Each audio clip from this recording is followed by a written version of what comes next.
Quando eu me formei, no dia da minha graduação, a diretora do curso veio me falar que eu era a primeira pessoa negra a me formar em engenharia. Eu fiz, há pouco tempo, junto com uma colega, um white paper sobre o Pix. Como o sistema de inovação de pagamentos mudou a cultura brasileira, e a gente tem apresentado isso em vários fóruns lá na França. Tive sorte que a minha família é uma família que sempre me falou muito sobre a questão de quem eu sou, como eu sou e a valorização de mim mesma, né, como pessoa. Importante também que as pessoas olhem e a gente conseguir esses apoios, esses sponsors. Sim. O meu caminho tá aberto, mas por que eu não posso ajudar a abrir o do outro? Eu aprendi que nem sempre o planejamento vai acontecer e tá tudo bem, a gente sobrevive.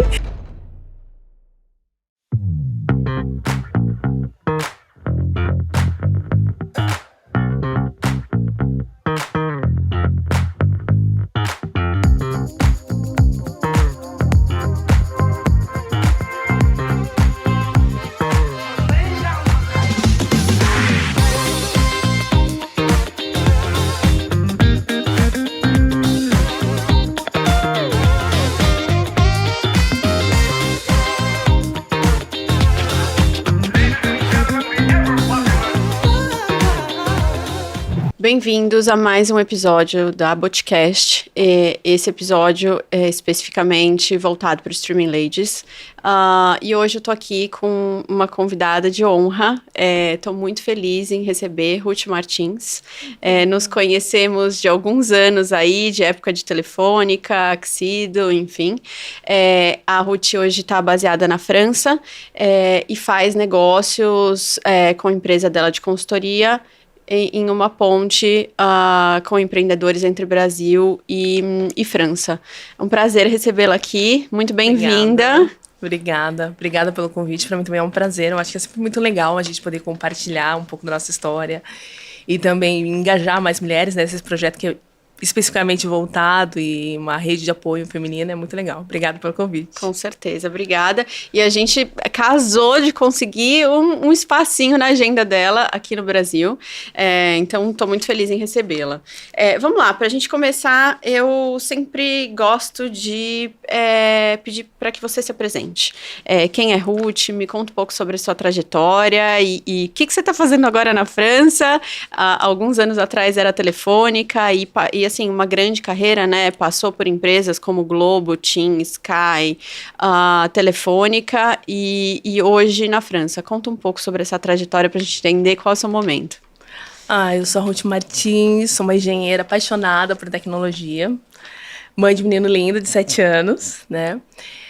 Eu comecei minha carreira... Para começar, quando eu era pequena, vou contar uma história vindo mesmo dos princípios. Quando eu era pequena, minha mãe, ela é apaixonada por toda a parte de medicina. Então, ela me engajava muito a ser médica. Ela queria que eu fizesse medicina.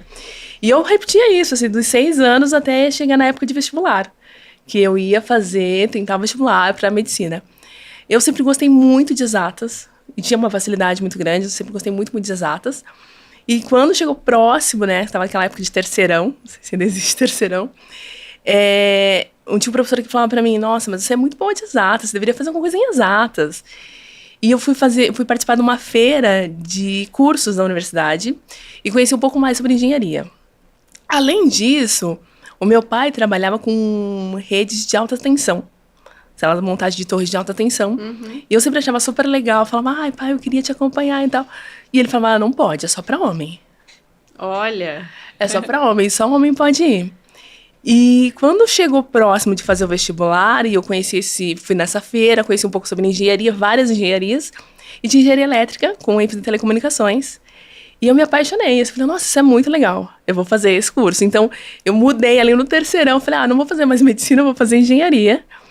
Então, eu fiz engenharia elétrica com ênfase em telecom, na PUC do Paraná. Imagino que só você de mulher. Só eu. Assim, na época, nós entramos com quase 60 pessoas, finalizamos com 5. Nós tínhamos 3 mulheres. Conseguimos finalizar com 3 mulheres. Mas uma curiosidade, por exemplo... De 5, 3 mulheres finalizaram? É. Caramba, tá aí a dedicação das mulheres. 3 mulheres finalizaram. Mas uma curiosidade, por exemplo, fazendo uma intersecção entre gênero e raça, quando eu me formei, no dia da minha graduação, a diretora do curso veio me falar que eu era a primeira pessoa negra a me formar em engenharia na PUC do Paraná. Olha só. Isso em 2005, assim. Para mim foi... No momento que eu estava falando, não caiu a ficha. Assim, depois que eu fiquei refletindo, eu falei, nossa, gente, que coisa louca. Mas aí eu fiz engenharia elétrica, comecei a trabalhar minha primeira oportunidade de trabalho foi na Rede Globo, que é a RPC, na verdade, a RPC do Paraná. Eu trabalhava na parte de pesquisa e desenvolvimento, de engenharia, fazendo toda... Para mim foi ótimo, que eu peguei toda a transição do analógico para o digital, então eu ficava estudando o que era o sistema analógico.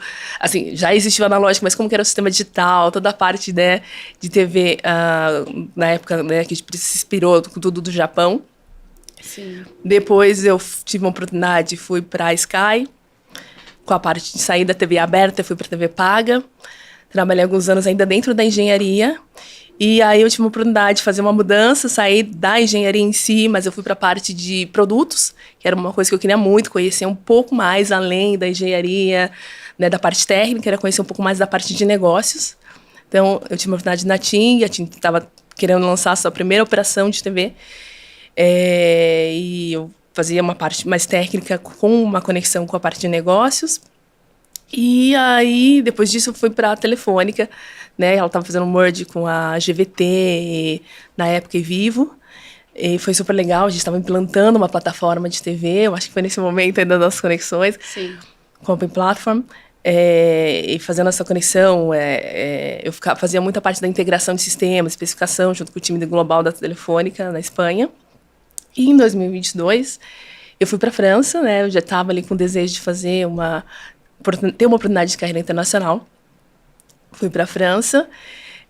Na França, eu ainda tive a oportunidade de trabalhar na parte técnica também, numa spin-off da Orange. E decidi gerar depois uma parte de conselho, uma consultoria de negócios, porque eu entendia que tinha ali uma demanda e eu também comecei a me descobrir nessas oportunidades de negócio, conectando o Brasil com a França. Que legal. E por que França? Por que França, né? Quando eu estava na universidade, eu já tinha um desejo de fazer um intercâmbio na França. A língua, ela me encantava. Tá. E na universidade eu acabei desistindo, porque o custo do euro não ia ser possível a mim no meu intercâmbio. Mas eu comecei a estudar um pouco também sobre a cultura. E a cultura também começou a me encantar um pouco mais. Tinha ido de visita algumas vezes e, para mim, tinha uma certa conexão entre a língua e a cultura, um encantamento. E decidi pela França. Olha, que interessante. E tá feliz lá, tá desde 2022. Desde 2022. Mas tem seus desafios, né? Migrar não é fácil. Com certeza, já ouvi muito isso. Mesmo com vários planejamentos, assim, você planeja, eu aprendi que nem sempre o planejamento vai acontecer e tá tudo bem, a gente sobrevive. Sim. Mas eu acho que tem seus desafios, mas tem suas alegrias também. Eu acho que todo dia você tá aprendendo um pouco sobre a cultura, né? Eu falo dos códigos, né? Porque, por exemplo, mesmo a gente da parte técnica, a gente já sabe todas as linguagens técnicas, mas o código da cultura, ele é diferente. Então, com isso certeza. Que a gente vai aprendendo, né? Com certeza. Ele vai além do técnico. Legal. Então, esse ponto de virada para você, de trabalhar com consultoria e de trabalhar na França, foi principalmente pela sua paixão pela cultura e a vontade de criar uma carreira internacional. Foi, eu acho que mesmo quando essas empresas todas, elas têm uma conexão internacional, né? A Sky já tinha, com a AT&T nos Estados Unidos, a TIM, que é uma italiana, a Telefônica espanhola. Elas já eram empresas internacionais, mesmo quando eu estava na Globo, tinha muita conexão internacional. Mas tem uma diferença quando você está vivendo dentro do país. Sim. Né? Eu acho que aí tem outros desafios, né? Às vezes, quando você está dentro de uma empresa internacional, o desafio maior ali é mais a língua, não são os códigos. E eu acredito que quando você está dentro de uma empresa, num outro país, aí os desafios são, além da língua, os códigos. Sim.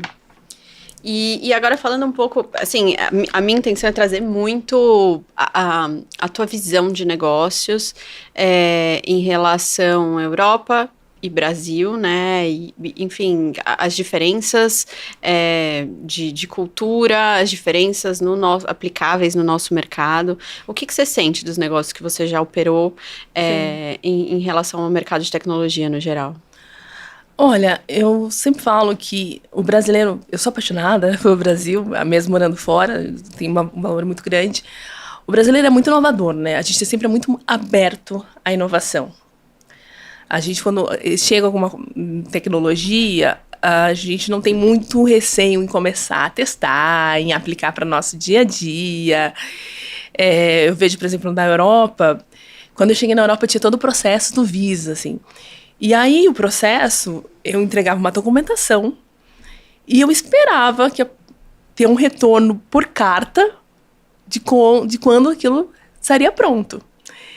E eu falava, nossa, impossível, capaz, que é só isso, gente, tem que ter um ali, eu quero fazer um tracking desse processo, né? Eu tenho um código onde eu entro no sistema e vejo. Para acompanhar. Não existia.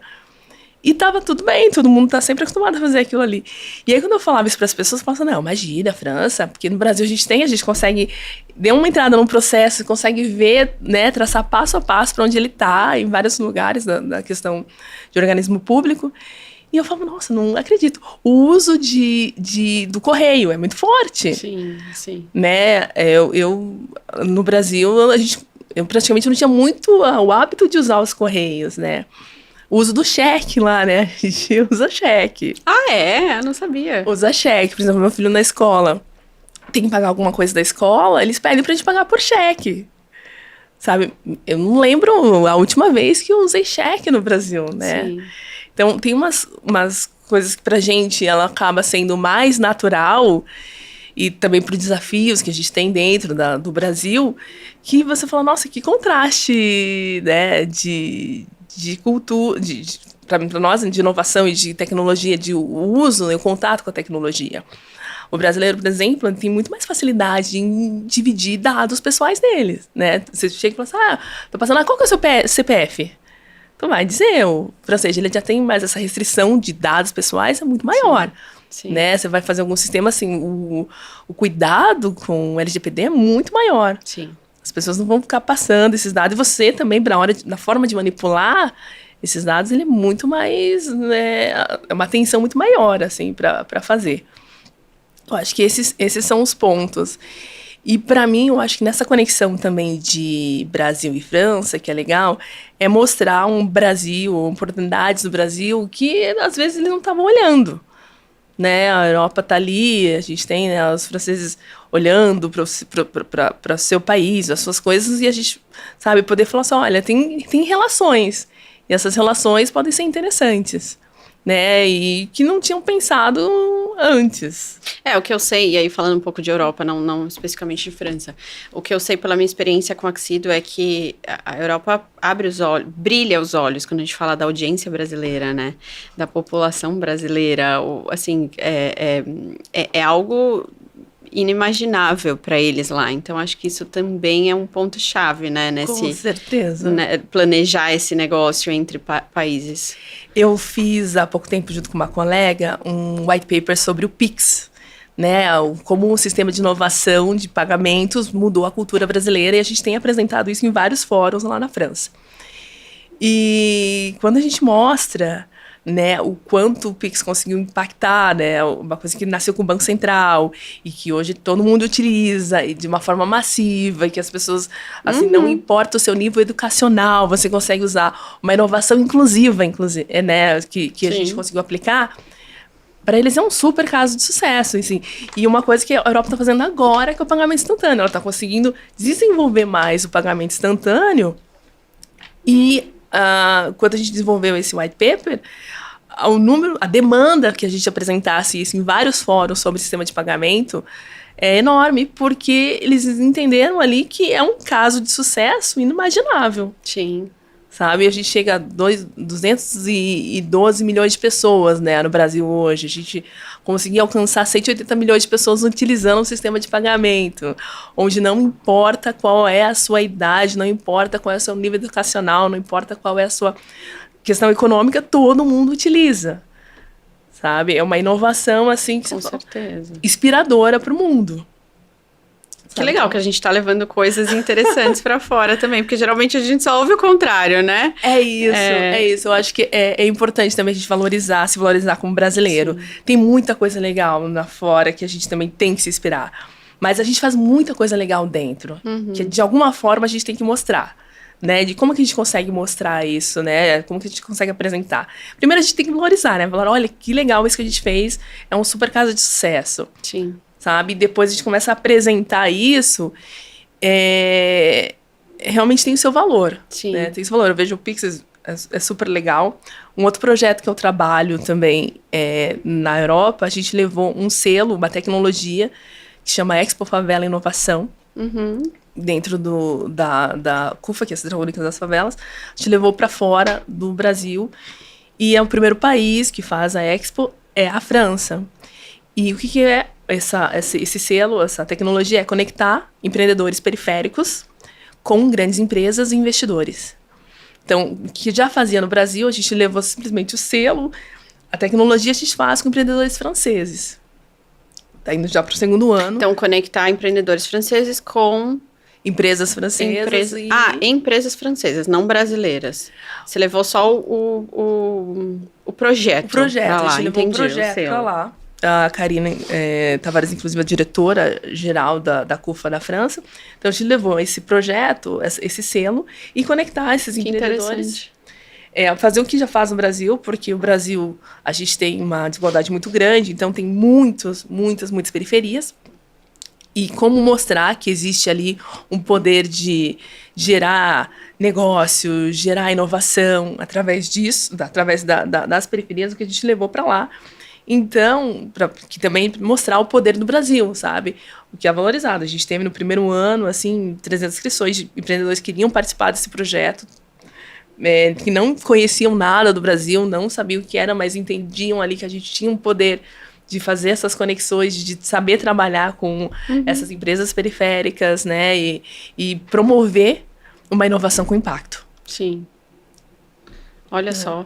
Não, que projeto delicioso, né, de participar. E é isso, de novo, né, trazendo coisas relevantes brasileiras para fora. Isso acho que deve dar muito orgulho trabalhar com isso, né? Sim, para mim, eu fico realmente feliz, porque, por exemplo, quando eu estava lá na Globo, na época, na RPC, e a gente estava lá pesquisando sobre a TV digital, a gente ficava olhando muito um padrão, né, japonês, depois foi fazendo todas as suas customizações para trazer para um padrão e transformar num padrão brasileiro. Sim. Né? Eu acho que é muito legal quando você fala, nossa, olha aqui, agora eu tenho um padrão brasileiro. Sim, total. E levo para fora. Isso para mim, que eu tô imersa no Pix agora com todos os trabalhos que a gente tem fazendo lá, falando, gente, que legal, que orgulho que dá mostrar uma super inovação, que é um case de sucesso, que transformou cultura, que é uma inovação com impacto, que é uma inclusão financeira, e que o mundo fala, é isso que eu quero fazer também. Sim.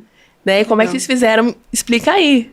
Para que a gente também se inspire e faça, consiga chegar a algo próximo, tenha um caso de sucesso próximo do que vocês conseguiram. E agora me fala um pouco sobre a sua visão de mercado, né? Quais são os desafios que você vê nesse meio campo aí, trabalhando nesse meio campo? Porque eu entendi que tem a parte legal, né, a parte bonita da história, de levar o Brasil lá para fora e fazer essa ponte, mas em termos de desafio, como é que você enxerga? Quando eu cheguei, eu aprendi uma coisa, que eu estava ali começando praticamente do zero, porque no Brasil você estava lá, carreira estabelecida, rede estabelecida, todos os relacionamentos feitos, é só um desenvolvimento, uma evolução daquilo. Quando eu cheguei, era praticamente do zero, assim, você começa tudo de novo. Dá 2 passos para trás para poder dar um para frente. Para dar um para frente. Então, vou restabelecer todas as redes, entender como funciona, entender os sistemas, entender as necessidades, mostrar o valor desse trabalho, né? Porque quando você já está dentro do mercado estabelecido, já sabe, as pessoas já sabem das suas competências, já sabem disso tudo. Então, você não precisa ficar, né, mostrando, falando. Então, esse trabalho, que é um esforço muito grande de você gerar toda essa relação.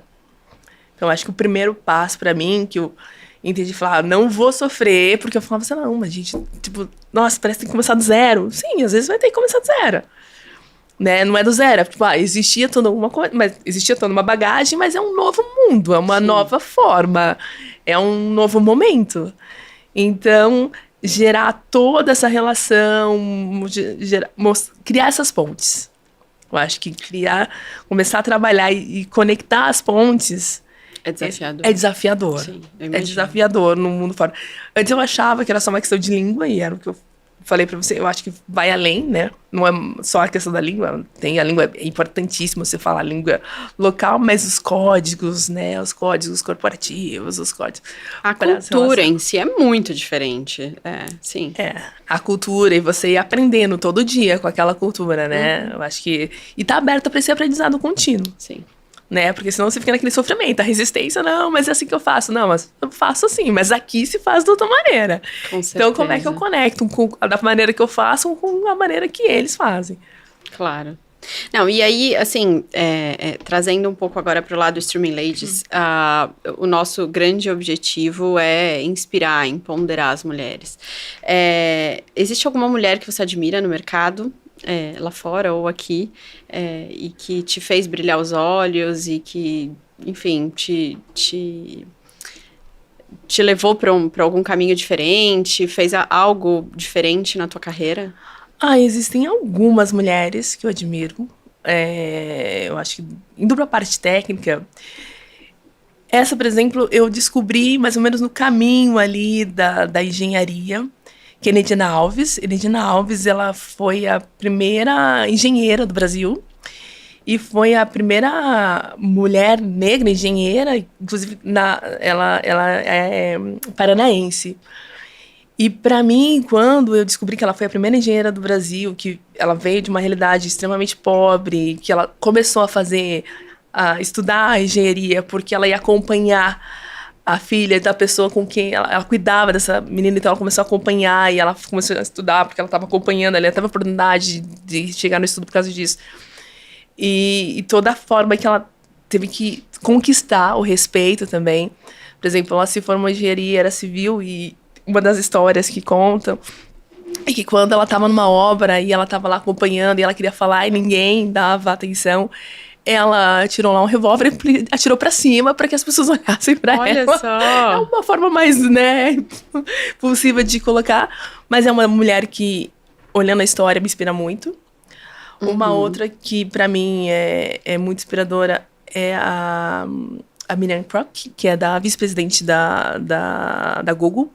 Tá. Ela criou, a mesma que criou o sistema de transmissão de vídeo, os primeiros protocolos de transmissão de vídeo, eu acho sensacional. Eu acho que tem, sei lá, tantas outras mulheres aqui que são extremamente inspiradoras também para nós como mulheres dentro da parte técnica. Sim, sim. Legal. Bom saber. E sobre a questão, né, da raça, como a interseção do gênero e raça impactou sua trajetória? Teve algum impacto? Teve algum desafio? Foi tranquilo para você? Paloma, porque uma coisa que eu aprendi que a raça sempre vai chegar antes. A gente às vezes está falando de gênero, mas quando você faz a intersecção com a raça ela tá sempre ali no maior desafio. Tá. Né?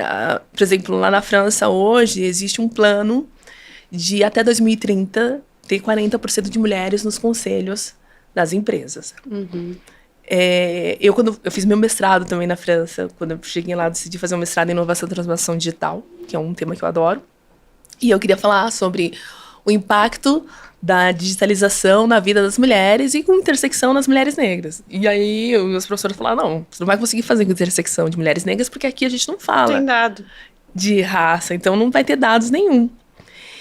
E aí, indo para a parte do conselho desse plano, eu falei, nossa, que legal, 40% de mulheres nos conselhos, que inovador. Mas quando eu estou participando dos eventos onde falo sobre isso, das conversas, a gente nunca está falando das mulheres negras. Então, tem 40%, às vezes eu vejo várias rodas de conversa de mulheres, mas nenhuma delas é negra. Sim. Então, isso mostra o quanto a gente ainda está, sabe? A raça, ela ainda... Ela chega a ser uma questão muito mais forte. Ela tem um desafio muito maior do que gênero, com certeza. Sabe? E a questão também, porque... E esse olhar, né, para as mulheres negras, porque antes tinha muito um olhar de quase como um objeto, e a gente, né, tem que tirar desse objeto, ou diminuir em relação à raça. Eu sempre falava, eu tinha uma equipe, tinha algumas mulheres que tinham traços orientais.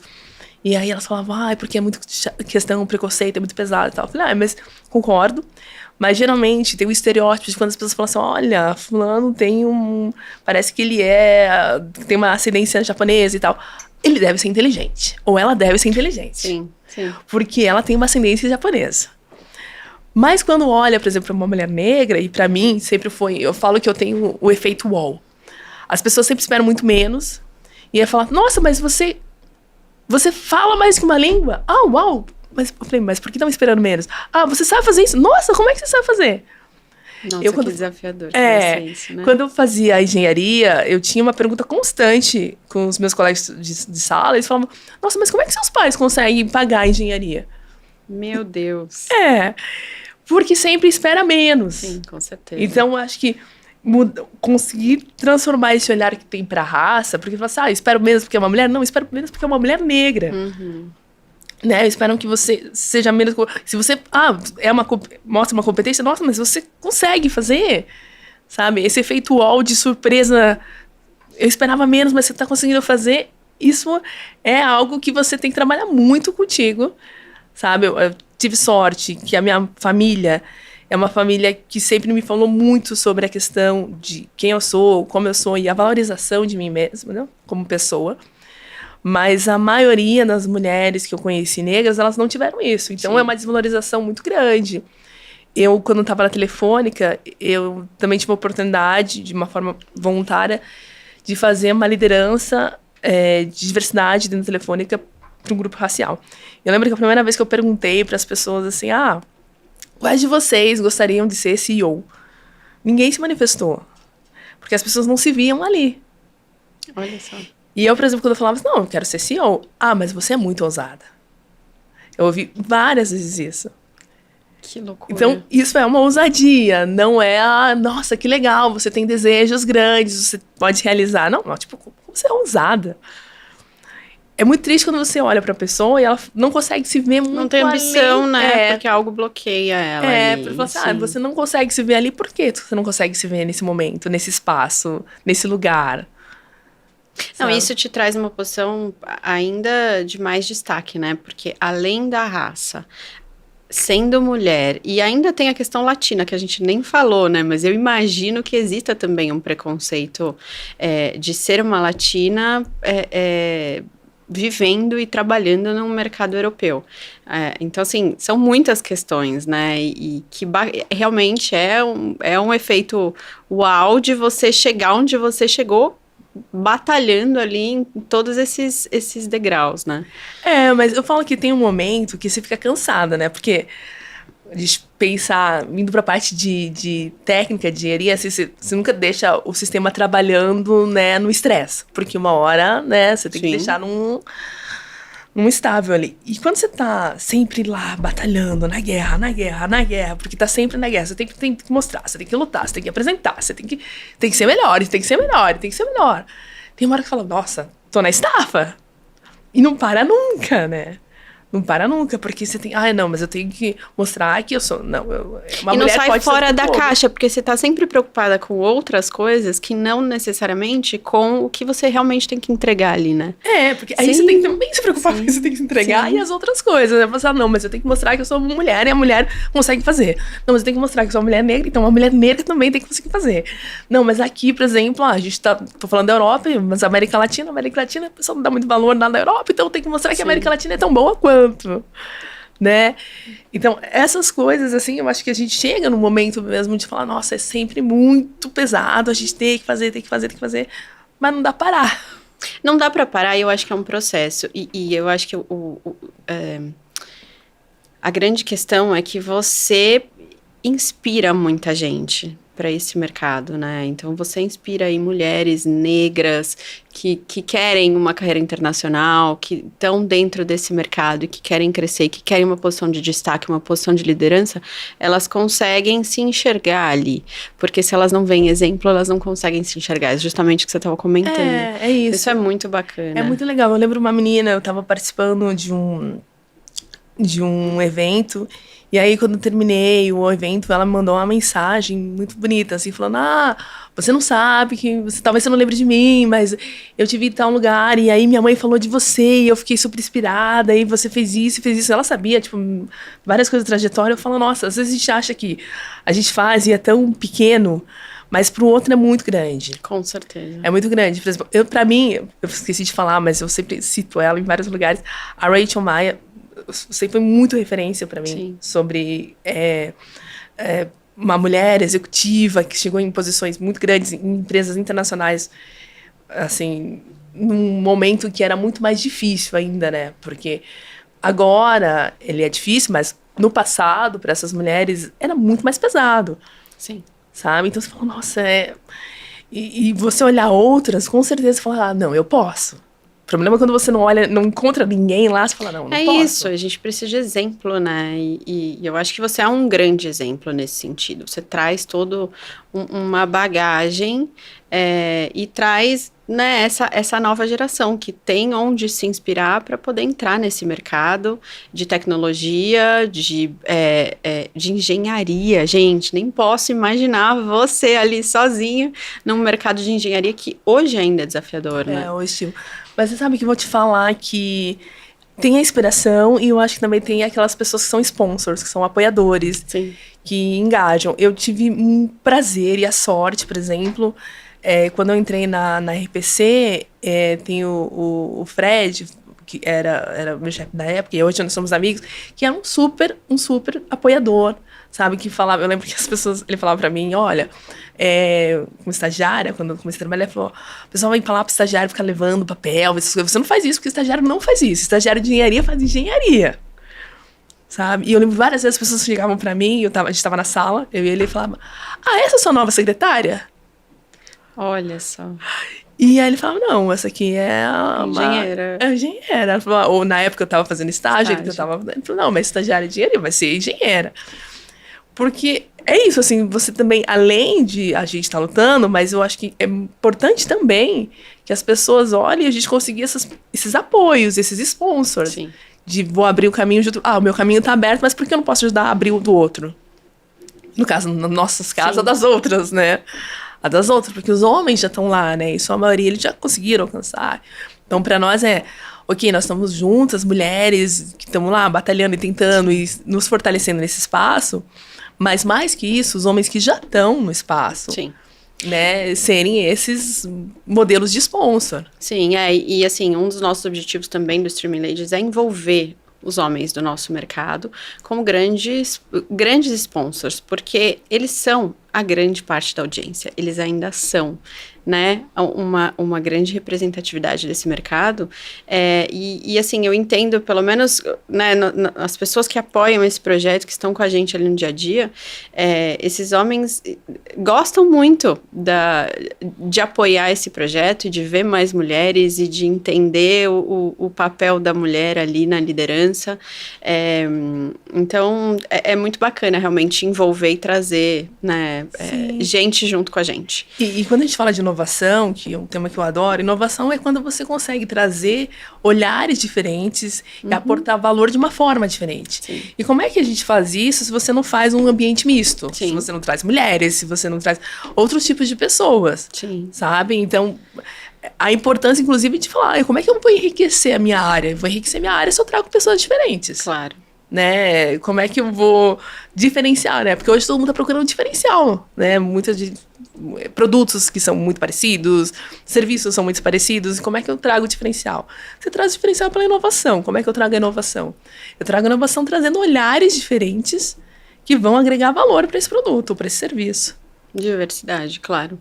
E agora falando um pouco sobre sua vida pessoal e curiosidades, assim, você falou que tem um filho de 7 anos, né? 7 anos. Mora com você na França. Sim, sim. E como é que é a tua vida, assim, em termos de doideira, correria, ou é uma vida mais tranquila? Você faz ponte Brasil-França, ou você fica mais lá e faz negócios online? Como é que funciona? Esse ano é a 4ª vez que eu venho pro Brasil. Uau. Pra, né, vim férias, depois agora vim do trabalho.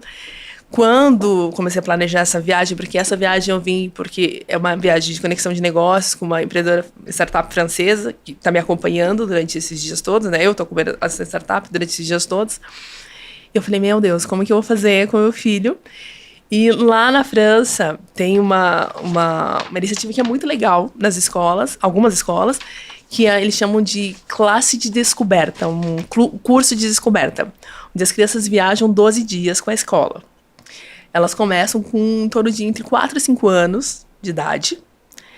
Elas viajam durante 12 dias com toda a turminha da sala e o professor. No primeiro ano que meu filho foi, que foi ano passado, era pra ele ter ido de ano retrasado, mas acabou que o sorteio da sala não foi a sala dele, que me deu um certo conforto, porque ele só tinha 5 anos. Te entendo. A gente quer, mas não quer. E aquela mãe bem latina que quer ficar perto, abraçar e beijar. Ele foi primeiro ano passado, então foi sorteado, foi a sala, tava super feliz pra ir. Eles viajam com a escola, ele foi para uma região de praia no passado, esse ano ele tá lá nas montanhas, na neve, tá super feliz. E a gente não tem como, a gente não pode ligar e falar, oi, filho, dormiu bem, como que você tá? Não, é um aplicativo onde as fotos são colocadas e as crianças tiram a foto, então, às vezes tem um pedaço de uma mão que você fala, acho que é essa mão do meu filho. Um pedaço da cabeça, umas fotos. Não quero ir pra França. Uma foto outra que tá, e você fala, sim, esse rosto é o do meu filho, esse é o meu filho. E a gente só consegue falar com essas crianças, a gente se comunica por carta com a criança, então, se a criança tem o desejo de mandar a carta, ela manda no meu, por exemplo, agora que ele tá na neve, então agora não recebi nenhuma carta, né, mas culturalmente pra eles isso é normal, assim, é pra autonomia da criança, poder viajar sozinha, ficar 12 dias longe de casa, eles fazem tudo, né, com o professor e com um grupo de animadores. Mas pra mãe latina, a primeira vez... Pra mãe latina que trabalha com tecnologia, é obrigada a escrever carta. E você sabe que uma coisa, eu faço parte também da comissão de pais da escola, e durante a reunião, a diretora falando, olha, a gente tem que fazer uma conscientização dos pais, porque eles estão colocando um AirPod na mochila das crianças pra saber onde elas estão, se tá... Isso não pode, né? A gente já fala que tá com segurança. E, de novo, a questão de segurança na França é muito grande. Então, imagine se um pai mal intencionado vai localizar, vai saber não sei o quê. Então, eles começaram a vasculhar tudo, não pode ter nada. Então, a gente não tem nenhum tipo de conexão com essas crianças, além de olhar no aplicativo o que elas fizeram durante o dia, que o professor descreve, e algumas fotos que as crianças tiraram. Até que elas voltam depois dos ou, né, pela carta, que as crianças vão escrever uma carta. Meu filho, por exemplo, ano passado, me escreveu, ai, mamãe, aqui tá sendo maravilhoso, te amo. E eles falam, sempre assim, criança eles resumem tudo. Eu escrevi uma super carta. Eu, mãe, criei códigos, inclusive, pra ele. Falei, meu filho, se não estiver bem, você fala assim. Se estiver bem, você faz assim. Ou você desenha isso. Não tinha nada. Não tinha nada. Falei, esqueceu totalmente. Eu falei, ele entrou naquele ônibus e ele esqueceu do código. Total, esqueceu da mãe, do pai, a gente sofre, né? A gente sofre, esqueceu tudo. Mas faz parte da cultura, faz parte da cultura. Eu lembro a primeira vez que eu fui na escola, eles têm não um apelo, mas um convite muito grande pra gente participar de vários eventos da escola, de participar de saídas com a escola, da gente vir apresentar coisas dentro da escola, participar de algumas aulas. E eu lembro a primeira vez que eu fui, meu filho, a gente chegou lá, ele tinha 3 anos, e eu fui fazer um acompanhamento de uma saída junto com a escola, eles iam fazer como que fala o nome? A gente vai esquecer algumas palavras. Subir nas árvores e andar por cima. Arborismo. Mas era isso que eles iam fazer. E eram crianças de 3 a 4 anos, né? E aí eu lembro que eu tava lá acompanhando, fui acompanhando, e tinha algumas crianças que estavam com muito medo de subir. E começavam a chorar e tal. E aí eu peguei o primeiro no colo. E tinha mais mães acompanhando, eles me olharam assim. E aí a diretora falou, não, pode deixar que eles vão. E eu falei, não, mas ele tá com medo. Não era nem meu filho, mas ele tá com medo, vem aqui no colo. E aí, quando eu vi, tinha várias crianças ali que queriam ficar perto de mim, tipo, tem que acompanhar, tem que passar, né, da cola. E eu só falei, não, não dá, elas vão sozinhas, ela vai conseguir, vai ter autonomia. Eu pensava, gente, não, né? Ou um passeio, por exemplo, eles foram fazer um passeio e tava garoando. E eu falei, não vamos sair porque tá chovendo. Aí ela falou, não, todo mundo tem capa. Tá tudo bem, chove. Gente, é muito diferente, né? Muito diferente. Falei, não, tá chovendo, a gente não... Sim. Não, tá tudo bem, tem capa, coloca capa, todo mundo sai. E eles foram passear lá na florestinha, com a chuva. Eu fui pra Espanha esse ano com meu filho também de 3 anos e a gente brincava que os parquinhos que tem na cidade, que são maravilhosos, ao mesmo tempo eles são totalmente suicidas, porque assim, gente, umas coisas que você fala, meu Deus, meu filho não vai subir aí, e aí todo mundo deixa, os pais não estão nem olhando os filhos, e a gente lá, assim, tentando carregar a criança no colo pra ela conseguir subir a escadinha, eles dão mais liberdade, né? Não, tudo bem, levanta, tá tudo bem, não machucou, levanta, vai. Eu não lembro, caía, e fala, ai, pega no colo, e abraça, ainda tudo bem, ainda dá um beijinho no machucadinho e tal. E eu falei, nossa, você aprende, assim, vai aprendendo com essa outra cultura. Assim, pra mim, ano passado, eu falei, nossa, 12 dias, é muito tempo, uma criança com 6 anos, e ele vai querer... E eu lembro quando ele chegou da viagem, ele falou, mamãe, eu só chorei no primeiro dia, mas depois tudo bem, não chorei mais, foi legal, dormi com os meus amigos, a gente se divertiu. Isso, bom, gente, né? Não precisou da mamãe. E aí, enfim, a gente tá terminando, mas antes eu queria saber sobre os seus hobbies, se você tem algum hobby, se você faz alguma atividade, né, fora do contexto mãe e trabalho, e que te ajuda, né, a te manter ali saudável, viva, ativa. Eu gosto bastante de caminhar, acho que caminhada é uma coisa que eu faço mais, assim, até por causa da temperatura lá, às vezes, assim, eu gosto muito de esportes coletivos. Mas eu mudei um pouco meu hábito lá, porque, por exemplo, eu não consigo fazer meu esporte coletivo com 2 graus, entendeu? Sim. Assim, se for num lugar aberto, pra eles tá tudo bem fazer lugar aberto, e eu tô ainda me adaptando nessa parte, sabe? Mas eu acho que o caminhar, pra mim, é muito bom. E uma coisa que eu gosto, que eu acho que é muito brasileiro, é de reunir gente em casa e comer, assim. Meus amigos franceses falam, meu Deus, você faz tanta comida, o pessoal vem e tanta comida. Mas pra mim, eu acho que é um aconchego, é um acalanto, você tá com pessoas que você gosta e ao redor da mesa, sabe? Pra mim, eu acho que é uma coisa que me movimenta muito. Eu cresci com uma família que é totalmente ao redor da mesa. Minha mãe que adora cozinhar, minha avó que adorava cozinhar, dando muita comida. Então, pra mim, eu acho que cozinhar e ter gente junto ali, não, né, um cozinhar solitário não me vai muito, mas um cozinhar com pessoas e gente para poder compartilhar, eu gosto bastante. E te traz um pouco, né, a cultura brasileira. A cultura brasileira, sim. Ai, Ruth, foi um prazer, essa conversa. Queria bater mais papo com você, a gente tem tanta coisa em comum, tanto assunto gostoso para falar, mas estou muito feliz de tê-la aqui, acho que é uma grande pessoa, uma grande representatividade para a nossa comunidade. Agradecer a Crosshost, né, por nos apoiar também com o estúdio aqui, a Abots pela parceria, e é isso, até a próxima, muito obrigada. Obrigada.